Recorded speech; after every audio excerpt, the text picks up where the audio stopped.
Mesdames et messieurs, bonsoir et merci d'être au rendez-vous de cette session d'information sur Canal 3 Bénin.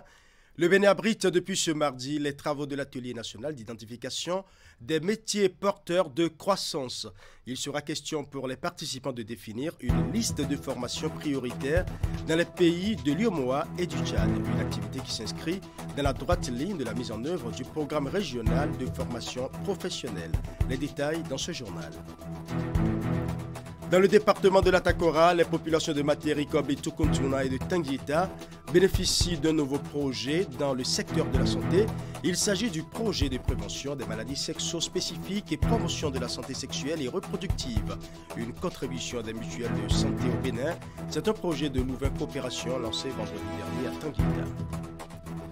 Et sur le plan politique, des voix s'élèvent de plus en plus pour clamer la continuité des actions du régime de la rupture. C'est le cas du cercle des cadres de la 10e circonscription électorale qui a effectué une sortie médiatique à Ouessé pour exprimer son engagement à travailler pour affermir les acquis du régime actuel. Et pour concrétiser cet idéal, la formule est toute trouvée, amener l'homme d'affaires Olivier Boko à être candidat à la présidentielle de 2026. Voilà pour les titres, mesdames et messieurs. À nouveau, bonsoir. Je l'annonçais tantôt, à l'instar des nombreux groupes et mouvements, et bien d'autres voix s'élèvent pour notifier leur engagement à œuvrer pour la continuité des actions du régime de la rupture. C'est le cas du cercle des cadres de la 10e circonscription électorale qui a effectué une sortie médiatique à Ouessé pour exprimer son engagement à travailler pour affermir les acquis du régime actuel. Et pour concrétiser cet idéal, la formule est toute trouvée, à mener l'homme d'affaires Olivier Boko à être candidat à la présidentielle de 2026. Nous allons suivre.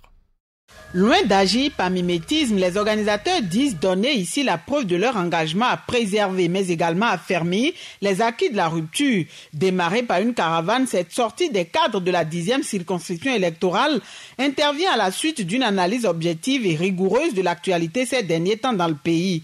À l'instar des nombreux groupes et mouvements, ils ont décidé de rejoindre le camp de ceux et celles qui se sont engagés à œuvrer pour la candidature d'Olivier Boko à la présidentielle de 2026. Nous, population de Ouessé, remercions le président Patrice Talon pour la qualité de la gouvernance au sommet de l'État béninois. Affirmons la nécessité de la continuité et de la pérennisation du système mis en place par le centre de la rupture pour un développement harmonieux et équilibré du territoire. Décidons à l'unanimité que le camarade Olivier Boko est la personne indiquée pour conduire la destinée du pouvoir de la rupture à l'occasion des élections présidentielles de 2026. Animés par la ferme volonté de travailler pour la poursuite de la dynamique de gouvernance actuelle, ils embarquent avec eux dans leur aventure, hommes, femmes et jeunes natifs de Ouessé, toutes catégories socio-professionnelles puis tendances religieuses confondues. Cette détermination d'assurer une alternance crédible en 2026 se justifie aussi par le désir de ces acteurs de sortir leur commune de la léthargie dans laquelle ils se trouvent aujourd'hui. Et pour concrétiser cet idéal, ils trouvent en l'homme d'affaires le profil type pour garantir la continuité des actions du régime en place et leur permettre de bénéficier aussi des retombées. Au vu des difficultés qui se présentent à la commune de Ouessé et dans l'état actuel de développement de notre pays, nous lui demandons d'accepter de se porter candidat pour l'élection présidentielle de 2026. Vous avez bien voulu donner une nouvelle orientation en termes de choix stratégiques. Ce dont je suis sûr, c'est que quand vous décidez, vous qui êtes de Ouessé, vous réunissez souvent comme ça et vous décidez de quelque chose, c'est tout comme si Dieu a déjà accepté. Dans sa démarche, le cercle des cadres de la 10e circonscription électorale peut compter sur les prières et l'accompagnement des sages notables et autres chefs coutumiers de Ouessé. À quelques kilomètres, les jeunes de Savé partagent aussi la vie de leurs aînés. Oui, la figure de Olivier Boko semble se distinguer et même se détacher. L'on ne peut donc que convenir qu'au regard de ses qualités, qu'il remplit toutes les conditions pour incarner la continuité avec plus de prouesse à la tête de l'État béninois. À l'appel de ces différentes couches socio-professionnelles, tous espèrent une réponse positive de la part de celui qu'ils considèrent comme l'homme providentiel, celui capable de maintenir le cap du développement entamé depuis 2016 dans le pays. Et en attendant le vote de 2026, un autre plus proche annonce déjà ses couleurs. Il s'agit des élections professionnelles au niveau du ministère du Travail et de la fonction publique. La campagne est officiellement lancée ce mardi et les 4 organisations syndicales en lice peuvent désormais aller à la conquête de l'électorat.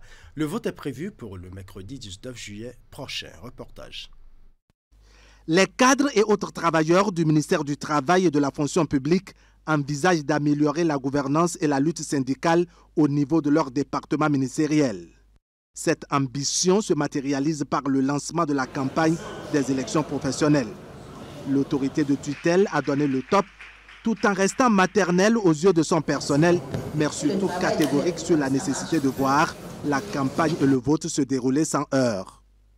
L'élection professionnelle est définie comme un choix qu'expriment, par voie de vote, les travailleurs pour désigner les organisations syndicales représentatives.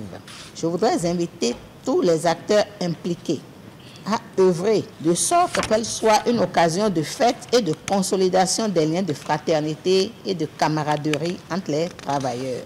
À quelques heures du démarrage de cette campagne, je voudrais attirer l'attention des responsables syndicaux du ministère sur le fait qu'ils sont les acteurs de premier plan et leur comportement au cours de cette campagne doit être non seulement empreint de courtoisie entre les candidats, mais aussi et surtout être en adéquation avec les valeurs cardinales qui gouvernent l'administration publique, notamment le sens du service public, le sens de responsabilité, la recherche de la paix sociale et de la concorde.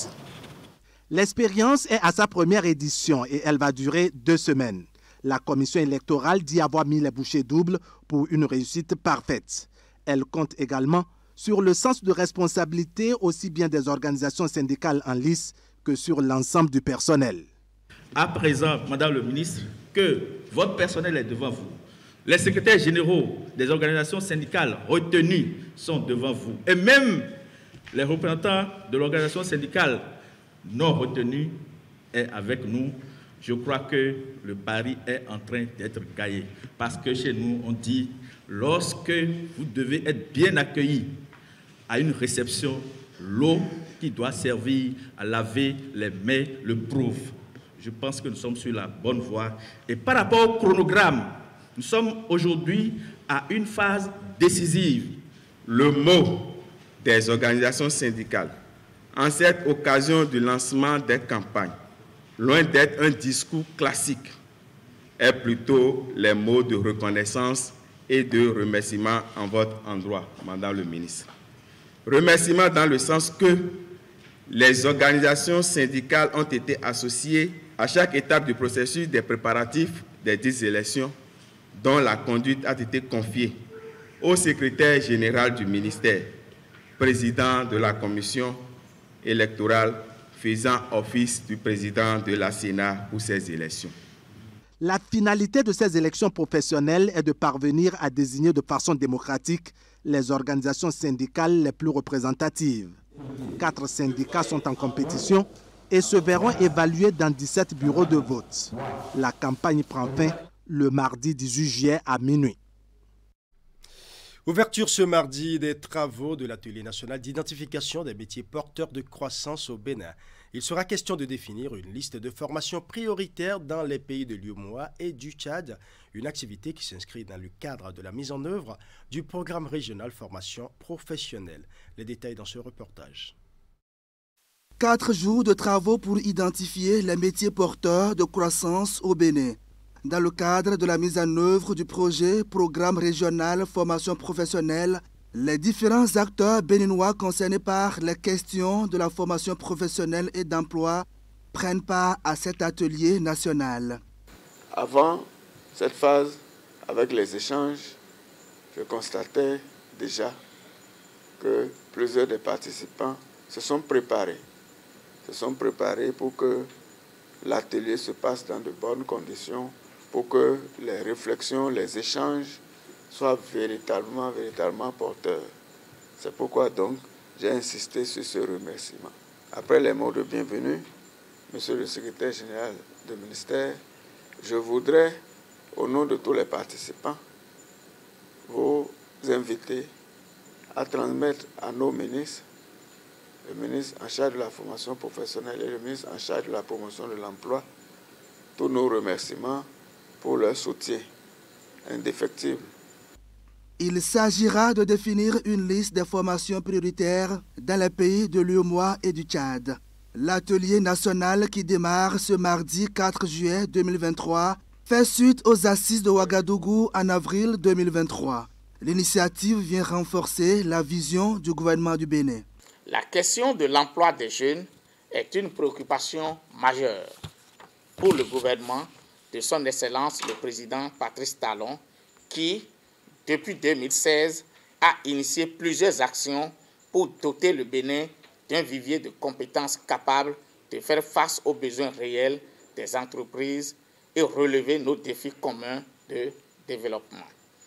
À cet effet, il a été élaboré des documents programmatiques, notamment la politique nationale de l'emploi et le plan national de développement 2018-2025.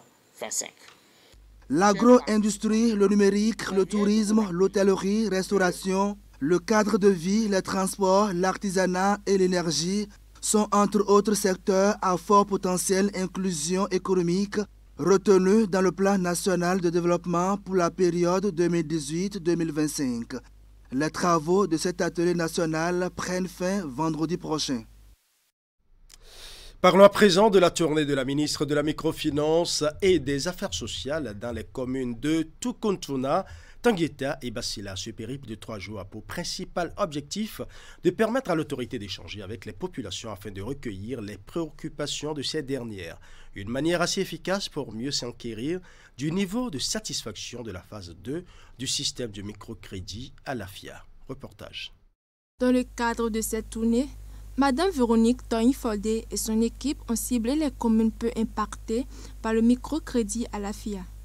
Accompagnée pour l'occasion des autorités des dites communes et des responsables du FNM, la ministre de la Microfinance et des Affaires sociales a échangé avec les bénéficiaires de ce produit phare du volet social du programme d'action du gouvernement. Au cours des rencontres qu'elle a effectuées, les populations ont évoqué les difficultés qui les empêchent d'avoir accès au microcrédit. Moi, par exemple, le premier tranche que j'ai pris, il n'y a pas l'argent de retraite dedans. Aujourd'hui, on me parlait de l'argent de retraite. Par exemple, on prenait 100 000 et puis on nous enlève 1 000 francs. Moi, je ne comprends pas. Mais premièrement, il n'y avait pas d'information. Les gens n'étaient pas informés.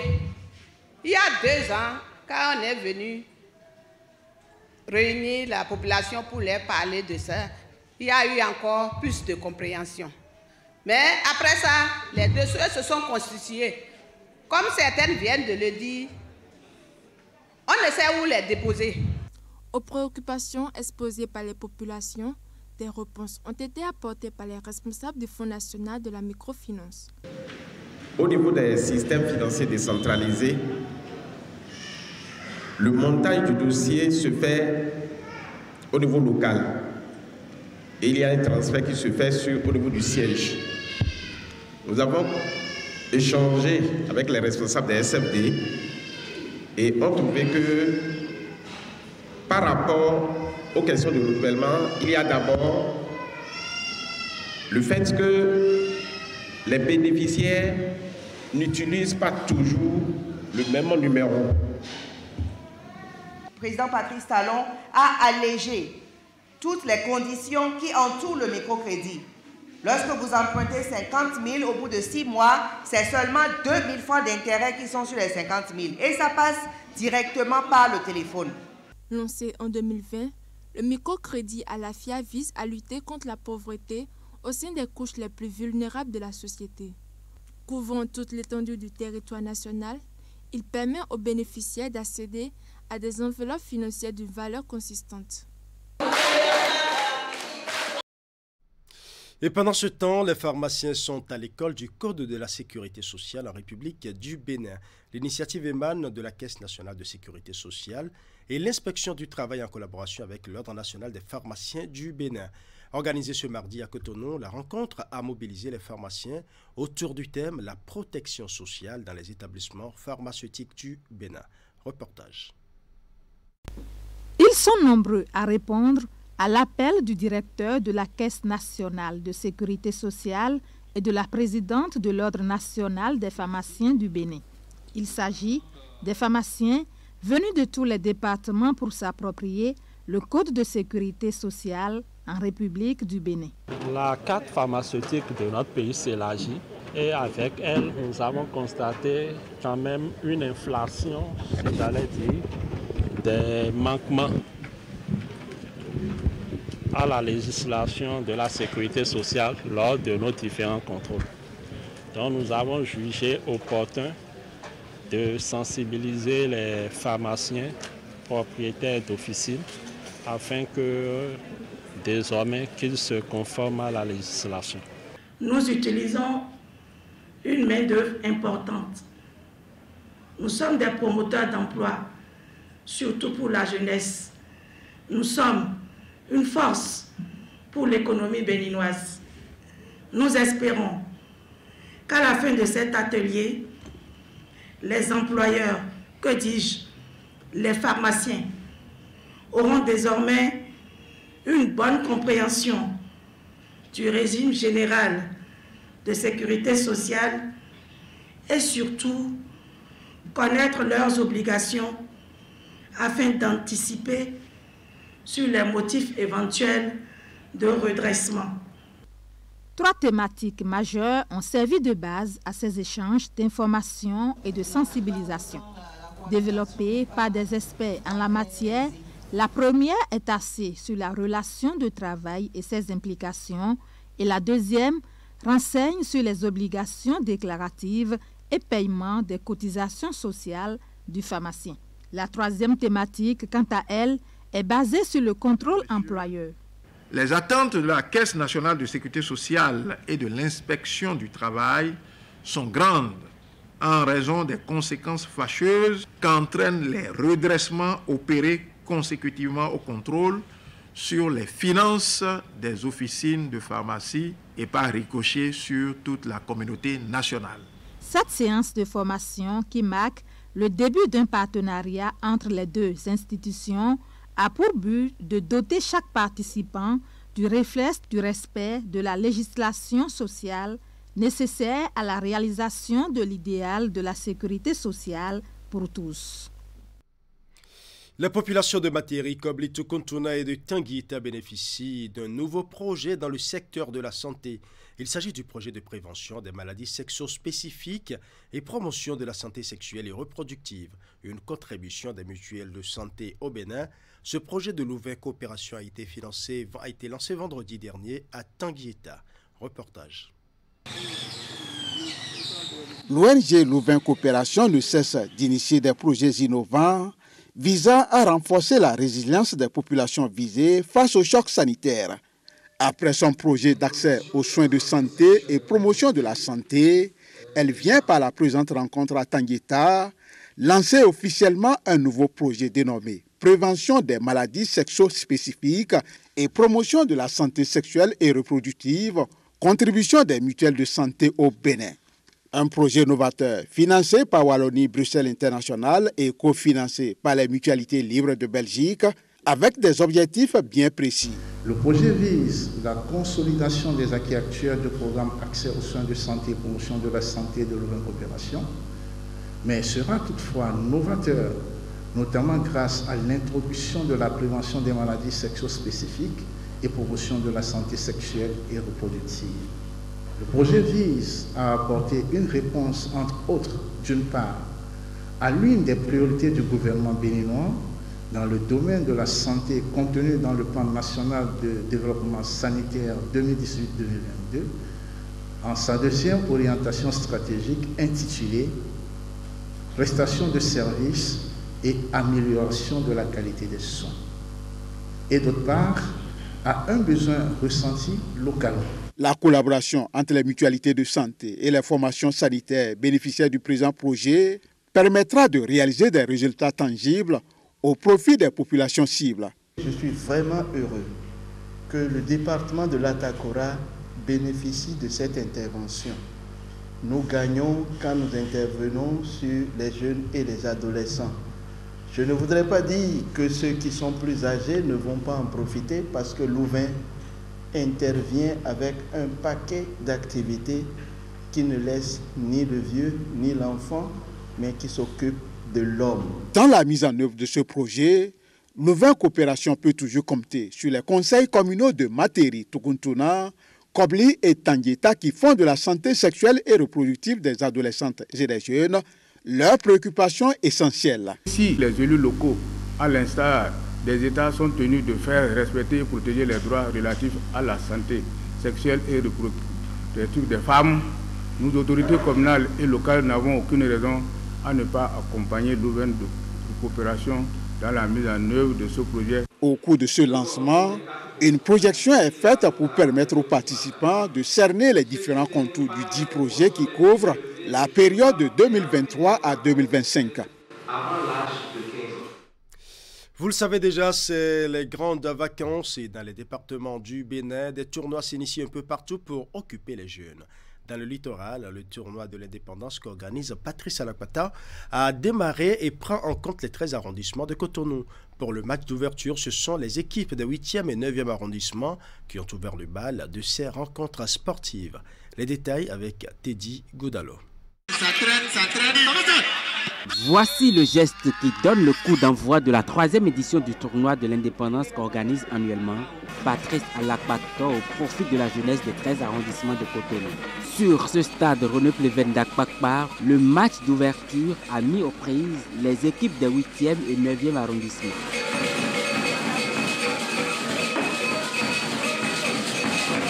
Et j'aimerais profiter de cette occasion pour féliciter et saluer le ministre des Sports, le maire de la ville de Cotonou. Au coup de sifflet final, les deux formations se sont séparées sur un score nul et vierge. De quoi redoubler d'ardeur pour la suite de la compétition qui est prévue pour durer 1 mois. Les équipes finalistes repartiront avec de nombreux lots d'encouragement. Depuis sa première édition en 2021, nous avons constaté que les tournois de football que nous organisons maintenant, nos jeunes, loin des dangers liés à l'oisiveté et aux mauvaises fréquentations, nos jeunes ressortent des tournois plus épanouis et surtout marqués par des valeurs telles que l'esprit d'équipe et la discipline, valeurs cardinales à la pratique du football. C'est donc, entre autres, par la promotion de ces valeurs que nous œuvrons pour le bien-être de nos enfants.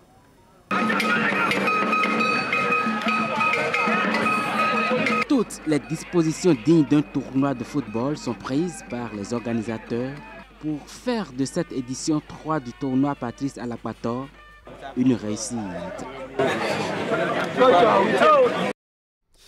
Nous allons boucler ce journal par l'actualité internationale avec le message fortement médiatisé du président sénégalais. C'est officiel, Macky Sall ne veut pas briguer un 3e mandat consécutif à la tête du Sénégal. Il l'a dit lui-même. Le message est également suivi par des centaines de milliers de Sénégalais résidant au Bénin. Si pour les uns c'est un ouf de soulagement, pour les autres il va falloir maintenant retrouver le chemin de la concorde nationale et celle de la cohésion entre les fils et filles du Sénégal pour une alternance crédible, mais aussi et surtout pacifique. Suivant. Ma décision, longuement et mûrement réfléchie, est de ne pas être candidat à la prochaine élection du 25 février 2024. Longtemps attendu pour une décision sur sa participation à l'élection présidentielle de 2024 de son pays, Macky Sall s'est enfin prononcé ce lundi 3 juillet 2023 dans un discours officiel. Si le président sénégalais décide donc de ne pas se présenter pour un 3e mandat à la tête du Sénégal, bon nombre de citoyens sénégalais résidant au Bénin apprécient avec beaucoup d'admiration la décision du président. Il a fait ce qu'il allait faire. C'était ça qui est écrit dans la constitution sénégalaise. Nul ne peut faire 2 mandats consécutifs. Et il a respecté. Donc on ne fait qu'être satisfait de son autre président. À part ça, s'il fallait faire autre chose, il y aura beaucoup de dégâts. C'est une très bonne décision pour la démocratie africaine. C'est une très bonne décision. Sinon, s'il s'il se présentait pour un troisième mandat, cela relèverait peut-être de la dictature. Une bonne décision pour certains, une décision qui vient libérer les Sénégalais d'un long suspense pour d'autres. Pour Lamine Cissé, expert en communication politique, une décision qui vient après plusieurs jours de manifestations avec de nombreuses pertes en vie humaine ne devrait pas réjouir. Mais c'est dommage que c'est après 50 morts. Donc je voudrais vraiment rendre un vibrant hommage au peuple sénégalais. Parce que c'est le peuple qui est garant de la démocratie. La souveraineté appartient au peuple. Surtout cette jeunesse qui est dans la révolution mentale. En Afrique, nous sommes dans une révolution mentale. Si un gouvernant ne tient pas compte de cela, c'est que tu es en porte-à-faux avec l'évolution des mentalités des populations. Pour une toute première fois dans l'histoire du Sénégal, un président qui n'est pas candidat va organiser une élection présidentielle. Nous attendons de lui de libérer les prisonniers politiques. Il y a plus de 700 prisonniers politiques, surtout d'opinion, qui croupissent en prison. Et ensuite qu'il essaye d'organiser une élection inclusive, mais qu'il reste un Sénégal stable, de paix, et qu'il laisse le peuple souverain choisir son président, ne pas aller vers la sélection des candidats. Les fils et filles du Sénégal sont d'ores et déjà en train de réfléchir à l'après Macky Sall. Mais selon plusieurs analystes, Macky Sall part, mais son système politique va rester. Que de grâce, cette fois-ci, on ne veut pas dire tout sauf Macky. On cherche celui qui va prendre nos destinées de notre pays et pour bien nous gouverner et pour faire bouger l'éducation, la santé, l'agriculture, le chômage des enfants et tout ce qui fait bouger un pays, on trouve quelqu'un qui peut faire comme Macky. Les prochaines élections présidentielles au Sénégal sont prévues pour le 25 février 2024. Voilà, ce sera tout pour ce journal. Merci pour votre aimable attention. Bonne soirée à chacun et à tous.